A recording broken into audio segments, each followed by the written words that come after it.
meantime, Newton's second law. Solving problems with Newton's second law is our goal today. Just problem after problem, learning about some forces as well. So, Brandon and James, let's get started. First, a clicker question for you. Whoops, give me a second. I did start this. So you can answer starting now. What forces are acting on a snow skier? I don't remember if I asked this last class period or not, but it's a good way to start. Question? That is right. So you didn't even see what I was doing when I was trying to get everything started. And that would explain why there was no sound when I started. Okay, there. Now you don't have it.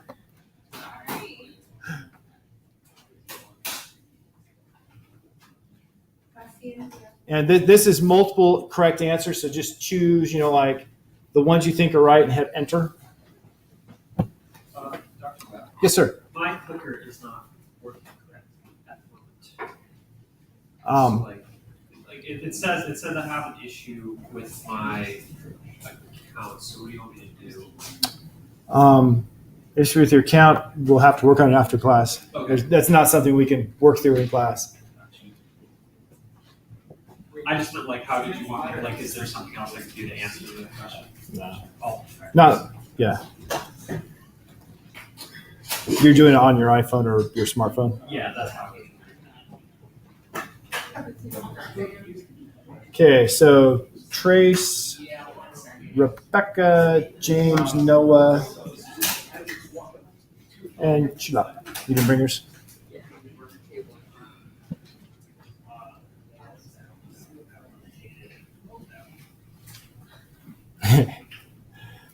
Get it in there.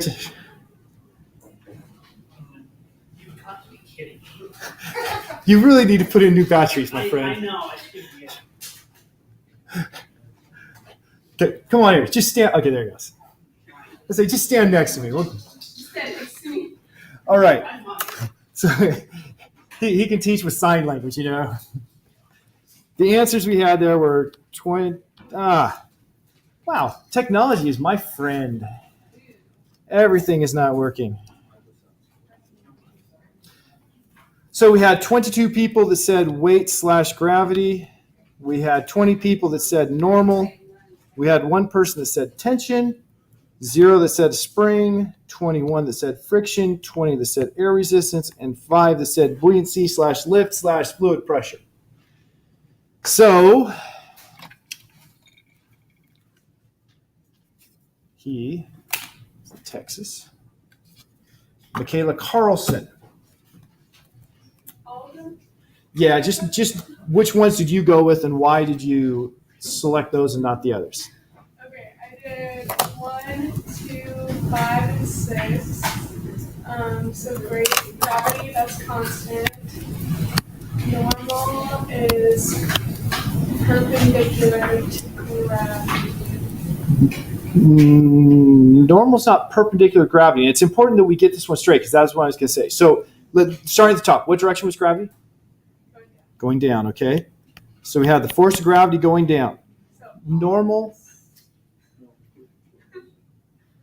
is always in the normal direction. Normal being a special word that means the equivalent to perpendicular, but for a surface instead of a line.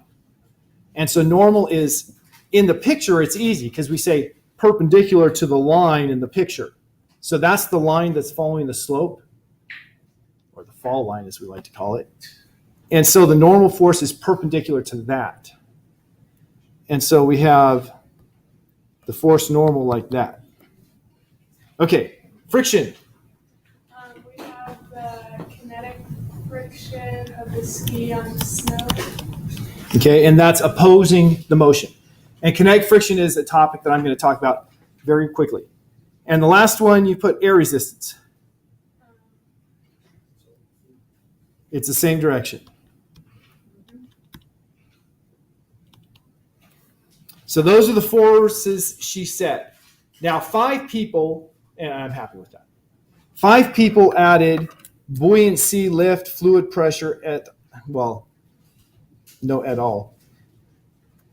So is buoyancy active? The answer is yes.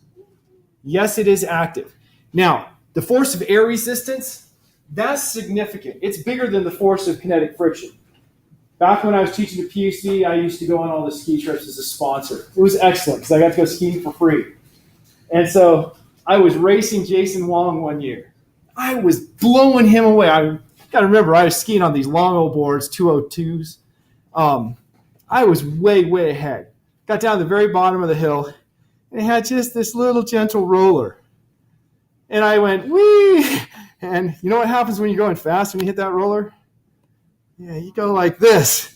And so I flew like, I don't know. I can't estimate the distance. It was enough that I was like, ah! and crash hard. I got up, went back and fetched my skis and had them on by the time he caught up to me. But he passed me, beat me. So the next year we had a race again.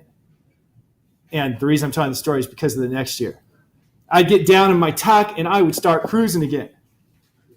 But I remembered that brutal crash and I'd get scared and I'd stand up.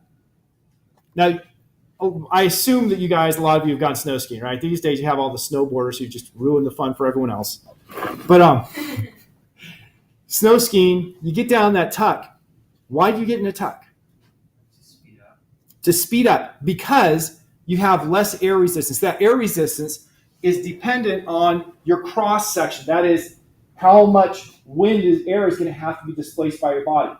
You get down that crouch and you have less than half the amount of air that's going to have to be moved. That's going to give you a much smaller air resistance. That force goes down. You get to go faster because of the force of gravity pushing you along.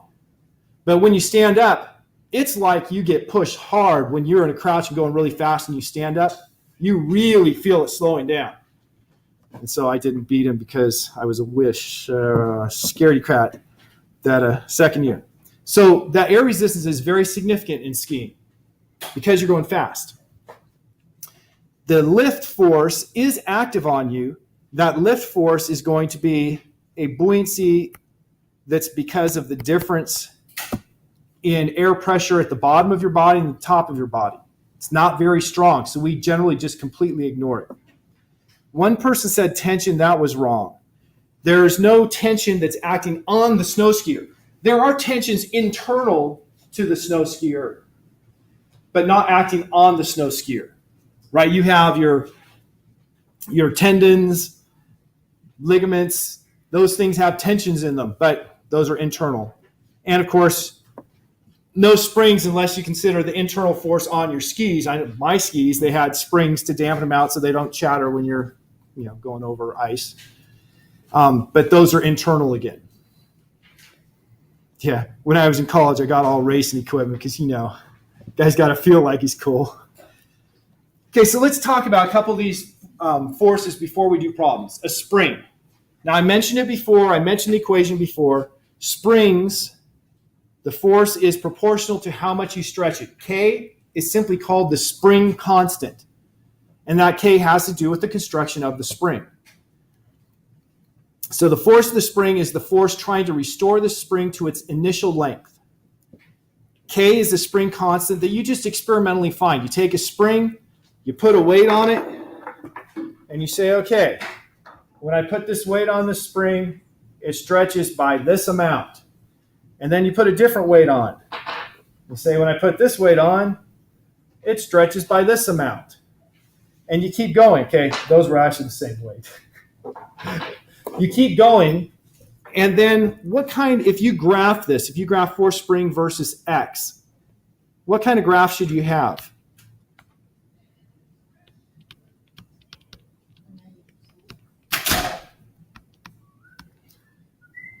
Welcome.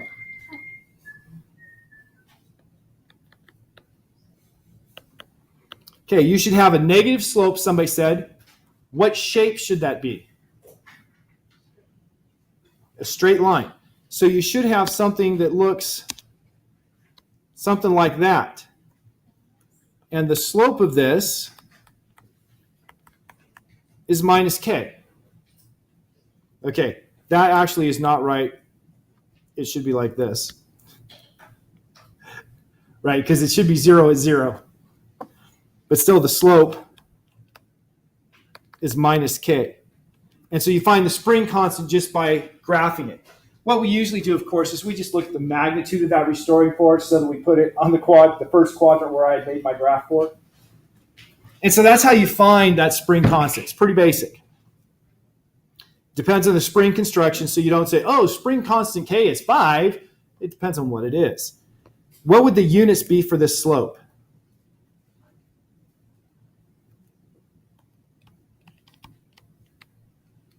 The slope is blank over blank. Rise over run. So what units do we have on the rise? Newtons. And on the run? So it's newtons per meter.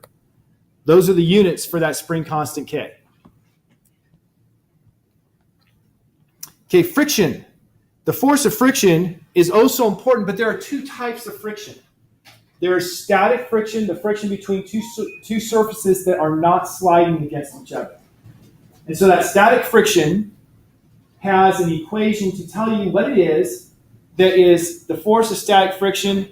And I have a very specific error on this slide that I noticed and forgot to correct. The force of static friction is less than or equal to, and the force of kinetic friction is equal. I had those signs with the wrong equation. The force of static friction is less than or equal to, I'm sure some of you know what the name of this letter is, so somebody blurt it out. Mu. That is the Greek lowercase m. It always cracks me up. My first year here at Union, I was talking about something like this, and after class, a student came up and said, I didn't want to embarrass you in class, but I was in a sorority, and we had to memorize the Greek alphabet, and that's not what a mu looks like. I said, that's what a lowercase mu looks like. And she was like, there's lowercase Greek letters? Yes, that is indeed what a lowercase Greek m looks like, a mu. So the mu is the coefficient of friction. The S means static. Coefficient means you multiply it by the force normal, and it gives you the force of friction. Except for static, it's less than or equal to. The force of static friction, much like the force normal, is going to be whatever force is necessary to keep it from sliding. So if you are standing on a ramp, you would naturally slide down if there wasn't friction. The force of static friction is going to be whatever force is necessary to keep you from sliding up to that limit. That limit is the strongest the force of static friction can get. If you would need more than that, well, you're going to start sliding. And then you won't have static friction. Then you'll have kinetic friction. And so kinetic friction is when you are sliding, and that's where you have this equal sign. I probably should have tried to do something to, like make it so you couldn't see my error in signs there. But the force of kinetic friction is equal to mu sub k. Again, it's the coefficient of friction, but now it's the coefficient of kinetic friction, of sliding friction. It's equal because when you're sliding, you're always sliding. You're always going to be at the limit that can be produced by the kinetic friction and the force normal. So whenever you're dealing with a friction problem, you need to find that force normal. If you don't have the force normal, you don't have the information you need for the friction. Now, a lot of people are very curious about what causes the force of friction. And the force of friction is caused by a number of things working together. Thing number one, molecules having attraction to other molecules. If you have something like, an iron block on an iron floor, there's a certain amount of attraction between iron molecules in the floor and iron molecules in the block. And so that makes it so they don't really want to slide. But then there's another factor, the conformation, one fitting within the other. I like to take my fingers, interleave them kind of like this. They won't slide against each other because one finger set is slid down between the others. So if I want to make it slide, I have to push hard enough to raise it up so that they can slide past each other. And that's the same thing that's going on. Static friction, you have the conformation. Kinetic friction, you have to get it up on top so it's sliding. So it turns out static friction, the coefficient of static friction is always greater than or at the least equal to the coefficient of kinetic friction. So if you're trying to stop a car, which one is better for you in stopping a car, kinetic friction or static friction? Static is. If your tires are skidding, you don't have as much stopping power as if they are not skidding. Now, most of us are not professional drivers. Agree? Oh, yeah. Okay. I say most of us because there's at least one that is. If you are braking, and let's say you get to an intersection, you panic and you jam on the brake, the force of friction is going to go up like this until you start to slide. And then when you start to slide, it comes down and it goes something like that. So this here was at force normal times mu static friction, and this here is force, my pen stopped working again, at force normal times coefficient of kinetic friction. Now, if you are a pro driver, you get a good feel for just how much friction you can get from static, and you just hold that brake pedal to keep it right about here. And that's going to give you maximum braking. Also, if your tires aren't sliding, you know what you can do? You can steer. If your tires are sliding, you can't really steer. So there's really good reasons to want your tires to not slide. Stop faster and you can steer, you can control it. So what do our cars today have to give us a safe ride? They have ABS, automatic braking system. And what that ABS system does is it's not as good as the pro driver who just knows I can go this far and it won't skid. If I go anymore, it'll skid. What it does is it brakes until the tire skids. But then when the tire starts to skid, it detects, hey, the tire stopped rolling. Let's release the brake a little bit. And then we'll hit it again and again and again. So what happens with the ABS system is it's going like this. And so your average with the ABS system is going to be pretty close to, but not as good as the pro driver. But you keep the tire, the only time when it's actually sliding is at that top peak. So it's mostly not sliding, which means you can still steer, control where you're going, and stopping pretty close to the fastest possible speed. So that's why we have the ABS system, so you can control the car and stop very quickly, even when you panic and just jammed on the brake. Because let's be honest, most of us in an emergent situation are going to jam on the brake. Afterward, we'll say, oh, I did that wrong. The coefficient of static friction, just like the spring constant, depends on material. So here are some coefficients of static friction. Notice rubber on dry concrete, that's coefficient of static friction of 1. That means the force of static friction will be equal to the force normal, the force pressing the rubber into the wood.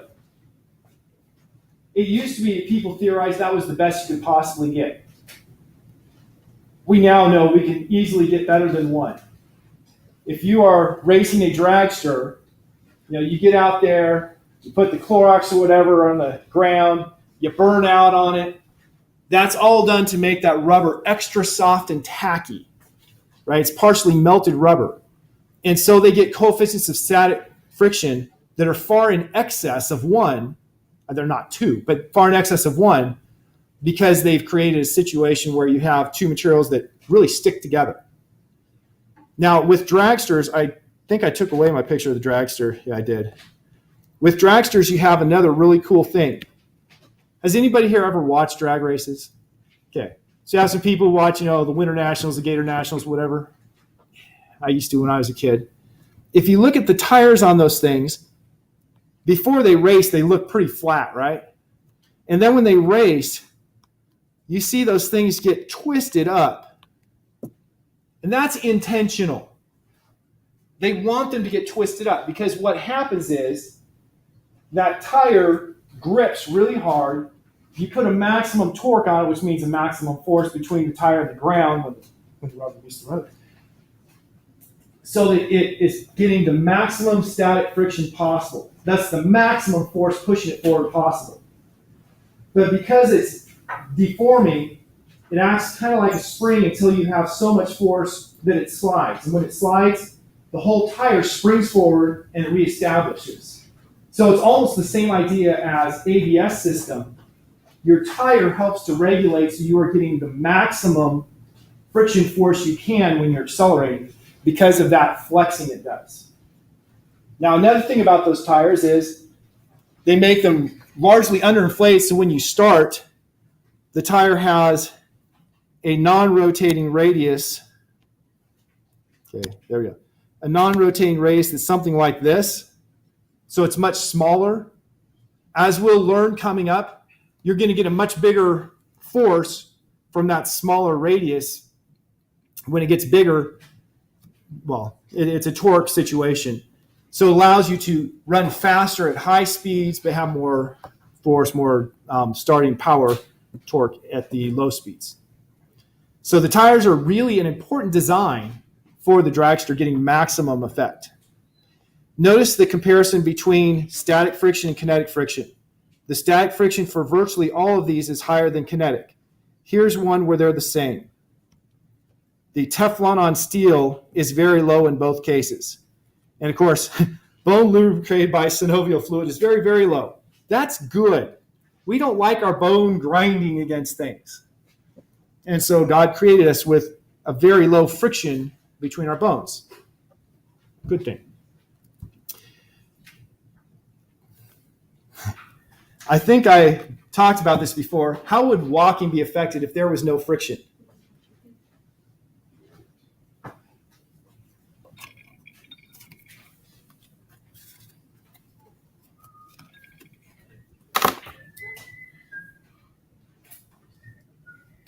Tracy, might you just get up now?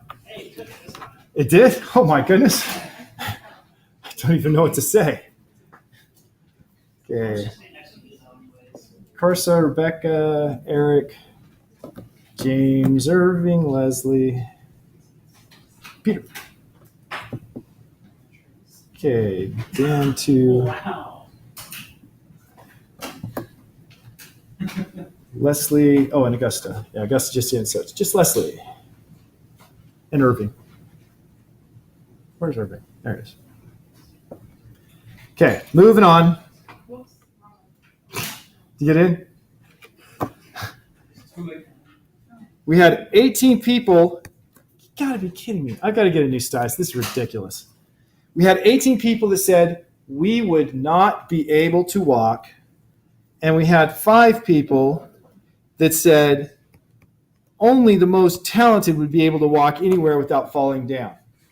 So Brittany, what did you say? I don't. Okay. No, honestly, I was switching between C and D. Okay, so you're switching between C and D. Tell us what you're thinking. Because you wouldn't be able to, the static friction, which is talking about keeping you from sliding, wouldn't be there. Mm-hmm. So you'd be sliding constantly. So now we have the option there. Only the most talented would be able to walk anywhere without falling. Let's make the assumption that the Earth is perfectly flat. Corsa says no, he's not going to accept that. Nah, NBA great state though. If the Earth is perfectly flat, when you do something like move your foot over here, the other one's going to slide too. No matter what you do, you are either falling down or showing incredible strength with your legs to keep them from splitting. But what you're not going to be able to do is propel yourself. Now you could take your calculator and throw it and propel yourself, but that's not walking. You wouldn't be able to ambulate at all if there was no friction. You would have to do other things like have a collection of stones and you throw those stones to get you going. Then you either hit something, which is when I learned to ride a bicycle. They called me Wild Web because I couldn't figure out how to stop anything, so I'd like run into cars. You could get going though if you. And so there's no friction, nothing's to stop you. So you'll eventually. You will eventually get going. Good call. Good call. Very efficient as well. Okay, let's talk about air resistance. Remember I said in this class, unless you're specifically told to include air resistance, such as in your homework problems tonight, well, hopefully you've already done a lot of them, you ignore it. But air resistance is very real. And we have two different types of air resistance. We have drag and we have Stokes' law. And the difference in these are the exponent. Okay, that's kind of bad. Really kind of bad to put a circle where there's nothing being circled. The coefficient of the velocity, if it's a square or non-squared. And so we have here examples of two people who are flying through the air with the greatest of ease. And one of them is going around 200 miles an hour, the other one around 120. But they're both at what we call terminal velocity. Terminal velocity means that the force opposing motion is equal to the force pushing you, which means that the net force is 0. And if the net force is 0, your acceleration is 0, you're not speeding up. But the terminal velocity of this person, 200, is much faster than this person. What's the difference? It's not actually the mass. It's the drag, the body shape. This person here is streamlined. And so the air is going shh, shh. This person here is all spread eagled, and the air has to go like that. And so because of the body's positioning, there's a lot more air resistance to the lady on the right. And so she has a slower speed. Now, 120 miles per hour. Let's suppose that she forgets to pull her ripcord. She's just having such a good time. And she hits the ground at 120 miles per hour. Is it survivable?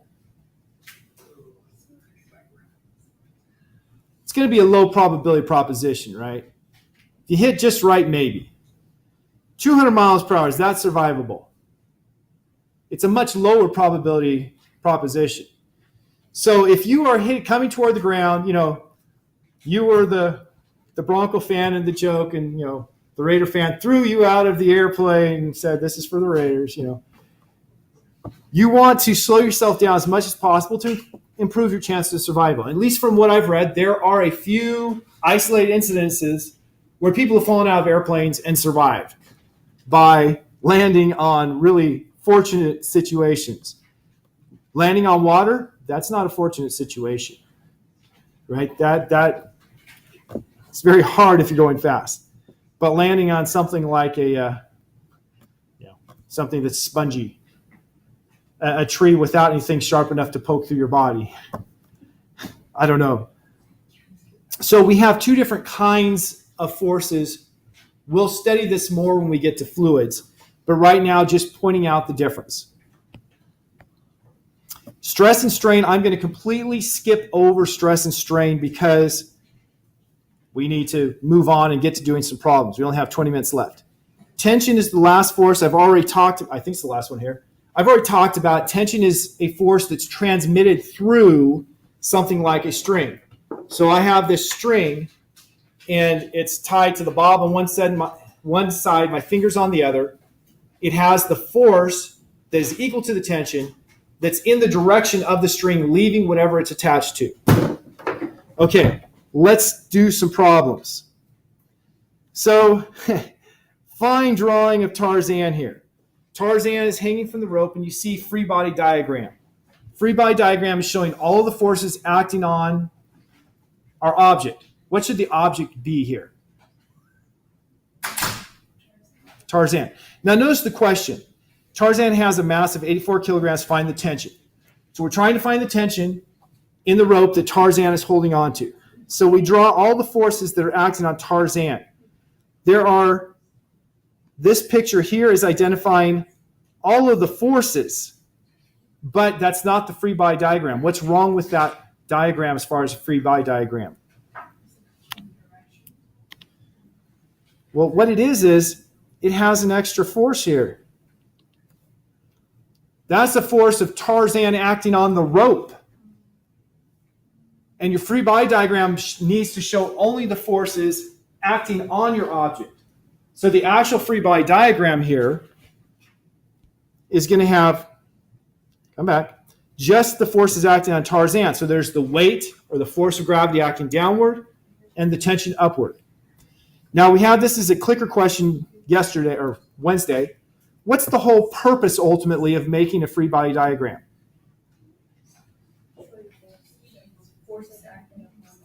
We find the forces act on the object so we can apply Newton's second law. So I take this free body diagram and I say, let's define the vertical direction as y. Sum of the forces in the y direction is mass times acceleration in the y direction. If Tarzan is just hanging there, not moving, what's his acceleration? 0. So it doesn't tell me his acceleration is 0. I have to think it through to get to his acceleration is 0. Then I look at the picture and I say, well, since my positive y direction is up, what do I have pointing up in my free body diagram? Tension. So I replace some of the forces with tension, and then I have the weight that's downward. So minus because it's opposite the direction of the up arrow that I defined for positive.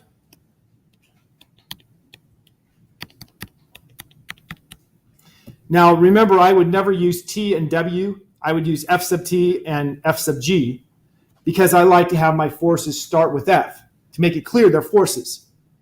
But the textbook doesn't agree with me. It's okay. You don't have to agree with me either. On the test, you can use whatever symbols you want. It's not going to hurt me. I just like what makes sense to me so I don't get confused. Now, between tension and weight, I know one of these two forces already. Which one do I know? I know the weight because we know that the weight is the force of gravity acting on him. So that's equal to mg. And so then I just multiply his mass. What is his mass? 84 kilograms. What is the SI base unit for mass? Kilograms. So I leave it as 84. When you do the homework problem and you have a bullet, that bullet gives you the mass in grams. What do you do if they give you the mass in grams? Convert it to kilograms. So this is going to be 84 kilograms multiplied by 9.80 meters per second squared. And 84 times 9.8 is, I don't know, 80, 76, something like that. Well, 760, something like that. What is it? It's probably on my screen here somewhere. Anyone calculate it?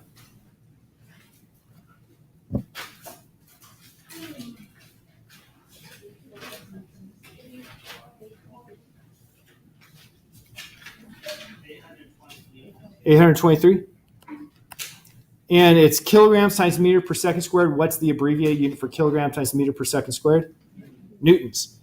How many significant figures do I have in this? 2. So the correct answer is 820 newtons.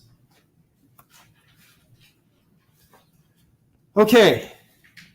Here's just some examples from everyday life. Things like using your finger. This tendon right here, it's bad when it ruptures. Both my son and I had it rupture right there on the same finger. Pretty random coincidence. But you move that finger by pulling with essentially a string. That tendon is a fibrous material that connects a muscle down here to the fingertip. And so because I have it reattached, I can bend the finger. And it's pulling on there, applying a force through the tension that the muscle was putting on the tendon here. So I have a tension of the tendon going through the hand that applies a force at the end of the finger.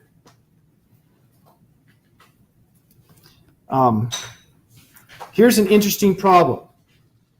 How would the tension in that rope relate to the weight of the gentleman walking the tightrope? Would the tension be the same? Would the tension be half as much? Would it be twice as much? What do you think? Okay, the tension would be less if what? Like, it would be easier to walk if it was tighter, so maybe the tension would be more. Okay, she's right that the tension will be more if it's tighter. The easier walk, I'm not sure how that played in because, With my skills, it may never be easy. I don't know. So let's go ahead and work this out and find out what the tension is. So he has a weight of 840 newtons, and the wire is sagging by the same amount on both sides.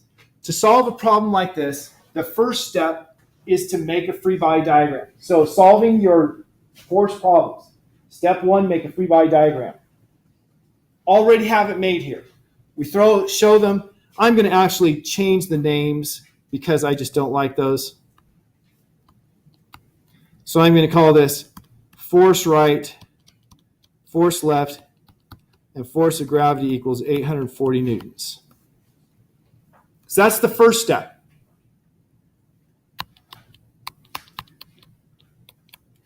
The second step is break into components.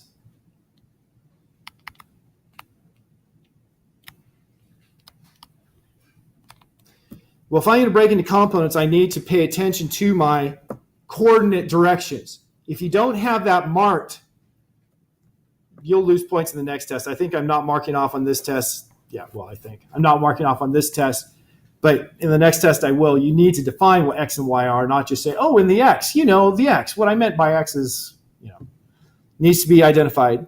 So I'm breaking these into components. So I'm going to put this, here's my X component, here's my Y component. And I'm going to put force of gravity equals the force left equals, and the force right equals. If you look at that force gravity, what can you tell me about the directions it's pointing? Or the directions it's pointing? The components. How much is in the X direction, how much is in the Y direction?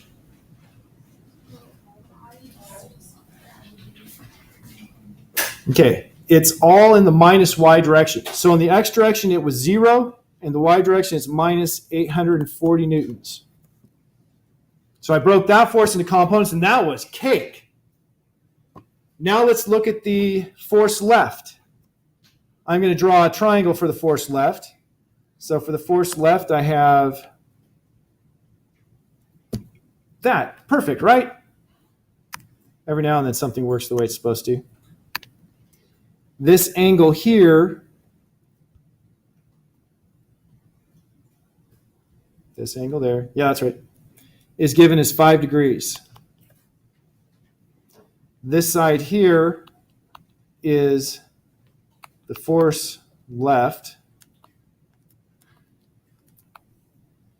And so here's my force X and my force Y. How do I find the force X and force Y?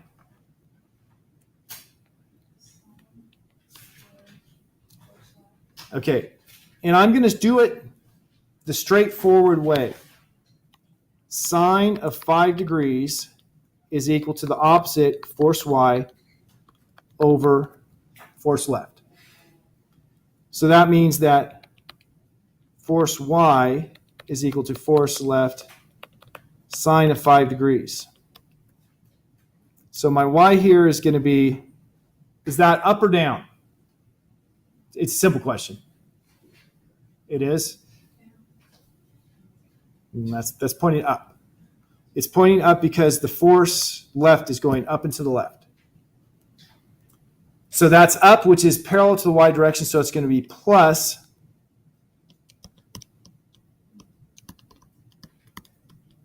force left sine of 5 degrees. Then if we look at cosine of 5 degrees is equal to force X over force L. So force X is equal to force L cosine of 5 degrees. So I have here force L cosine of 5 degrees, but is that left or right? Force X, is that pointing left or right? Left. But in my coordinates here, X was pointing right. So it's negative. Now by symmetry, the force right is going to be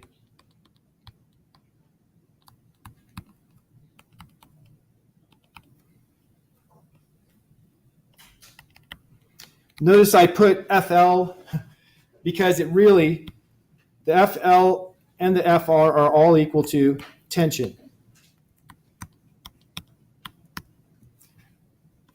So now I have these two sets of coordinates. Going back to why we make a free body diagram. Why do we make a free body diagram? So we can apply Newton's second law. We broke it into components because we have Newton's second law in the vertical direction and in the horizontal direction.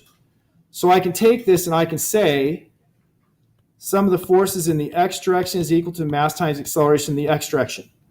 If he's just standing there, what's his acceleration in the x direction? 0. Now I just take the columns above here and add them up for the sum of the forces. So that's going to be tension cosine of 5 degrees minus tension cosine of 5 degrees equals 0. How shocking is that? 0 equals 0. That wasn't very useful to me. Now let's go to the right-hand side. Sum of the force in the y direction is equal to MAY. Once again, because he's just stationary, his acceleration is 0. Add these up.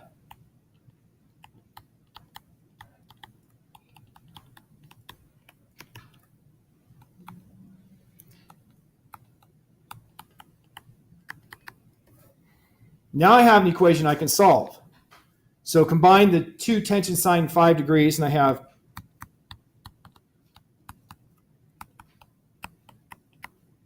divide both sides by 2 times sine of 5 degrees.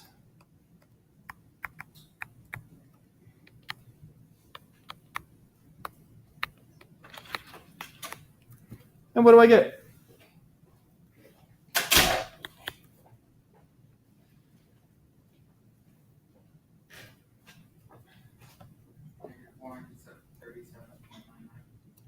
Say it louder. Negative 437.99. I think you must be in radians.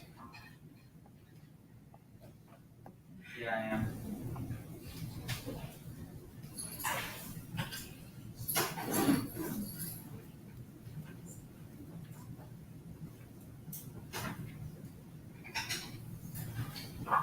Uh, 4,818.95.